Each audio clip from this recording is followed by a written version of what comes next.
नाम है ऐसी संस्थाओं को गैर शासकीय संस्था। गैर शासकीय मतलब ऐसी संस्था जो शासन द्वारा बनाई जाती है ऐसे काम के लिए जिस काम के लिए शासन के पास खुद का कोई विभाग नहीं होता है और कर्मचारी नहीं होते। ठीक है, जैसे आंगनवाड़ी में जो काम होता है वो भी एक गैर शासकीय संस्था के रूप में ही होता है। ये जहाँ पे जो लोग काम करते हैं आंगनवाड़ी में वो सरकारी नौकर नहीं होती हैं, लेकिन सरकार उन्हें कुछ पैसा देती है, भत्ता देती है अपनी स्कीम चलाने के लिए। ठीक है, तो ऐसे ही हमारी भी संस्था है जिसका नाम है जन प्रेरणा फाउंडेशन। तो ऐसी बहुत सारी संस्थाएं हैं ग्वालियर में, मध्य प्रदेश में, पूरे हिंदुस्तान में जो समाज सेवा में कार्य कर रही हैं। ठीक है, अब बहुत सी संस्थाएं काम करती हैं बच्चों की पढ़ाई के लिए। जैसे मैंने अभी आपको बोला था हम आपके लिए पढ़ाई की व्यवस्था कर सकते हैं।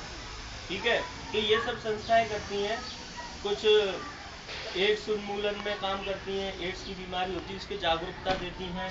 और बहुत सी संस्थाएं होती हैं जो छोटे बच्चों जो मजदूरी का काम करते हैं उनको उससे मुक्ति दिलाने के लिए काम करती हैं। कुछ संस्थाएं ऐसी हैं जो महिलाओं पे जो अत्याचार होते हैं, उत्पीड़न होते हैं, उनके लिए काम करती हैं।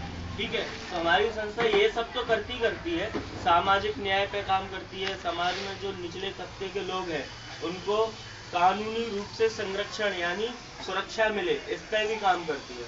तो बहुत सारी चीजें। इसके अलावा जो हमारी संस्था नया काम करती है वो मैं आपको बता देता हूँ। ठीक है, क्या होता है कि एक इंसान की जो जरूरतें होती है जिंदगी में, ठीक है, जैसे मैं हूँ या आप हो, हम सबको जिंदगी में बहुत सारी चीजों की जरूरत होती है। जैसे खाना, अब मैं किसी को बोलूँ कि खाना तो मैं आपको सारी जिंदगी दूंगा, लेकिन अगर आप बीमार हो जाओगे तो आपको इलाज नहीं कराने दूंगा। तो ऐसा मुमकिन है क्या? क्या ऐसा हो पाएगा?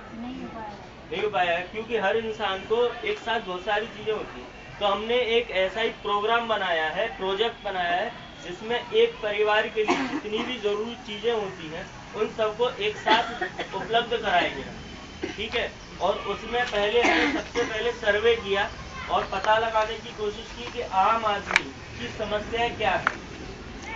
तो आम आदमी की समस्याओं से स्वास्थ्य, हर व्यक्ति चाहता है कि वो कभी बीमार ना पड़े, लेकिन बीमारी पे किसी का बस तो है नहीं। कुछ लोग अज्ञानतावश बीमारी का शिकार हो जाते हैं, कुछ लोगों को कह लो कि भगवान को जो करना होता है वो करता है। अब लोग बीमार हो जाते हैं तो इलाज कराने कहाँ जाते हैं? सरकारी हो चाहे प्राइवेट हो। सरकारी में तो ये हालत है कि एक बेड पे 4 मरीजों को रखा जाता है। अभी अखबारों में मैंने पढ़ा था कि एक मरीज 4 दिन उसका डॉक्टरों ने सुनी नहीं, इलाज नहीं किया, वो अपने आप वैसे ही मर। ठीक है, और प्राइवेट में जाओ तो पैसे मनमाने लेते हैं। अब जैसे मैं हूँ, मैं आपको अभी स्वस्थ दिख रहा हूँ, ठीक है, स्टोर पे जाऊंगा, 2-4 वो गोलियां देगा, मैं खाऊंगा, ठीक हो गया तो ठीक है, नहीं तो डॉक्टर के पास जाऊंगा। अब आपसे जानना चाहूंगा कि ग्वालियर शहर में जो थोड़े से भी अच्छे डॉक्टर हैं, ठीक है, उनकी फीस कितनी होगी डॉक्टरों की फीस? 100-200। ठीक है, मैं मान ली कम से कम मान लिया 150 रुपए, कम से कम मान लो 150 रुपए मान लिया, चाहे बच्चों के हो चाहे बूढ़ों के हो। ठीक है, 150 रुपए फीस ले रहा है।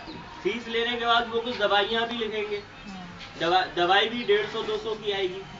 अगर दवाई से मैं ठीक हो गया तो कोई दिक्कत नहीं है, लेकिन नहीं हुआ तो वो जांच कराएंगे, खून की जांच जिसमें मलेरिया, पीलिया और ब्लड के जो हीमोग्लोबिन होता है, तो उन सब की जांच कितने में हो जाती है? 20 की जांच 600-700 रुपए में। सही कहा मैंने, 600-700 रुपए में जांच हो रही है और 300-400 की दवाइयाँ आ गई। तो ऐसे ही एक बार बीमार होने पे मेरा कितना रुपया खर्च हो गया? करीब 1000 रुपए। 1000 रुपए हो गया। अब कम से कम बोला मैंने, ठीक है, वही कम से कम ही बोल रहा हूँ मैं, ज्यादा तो फिर वो कुछ भी हो सकता है। मैं तो आम स्थिति की बात कर रहा हूँ।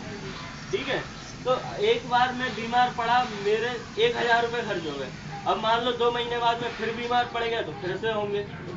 ऐसे ही जिन लोगों के परिवार हैं, परिवार में 5 लोग हैं अगर, तो कभी ना कभी कोई ना कोई बीमार पड़ता ही रहता है।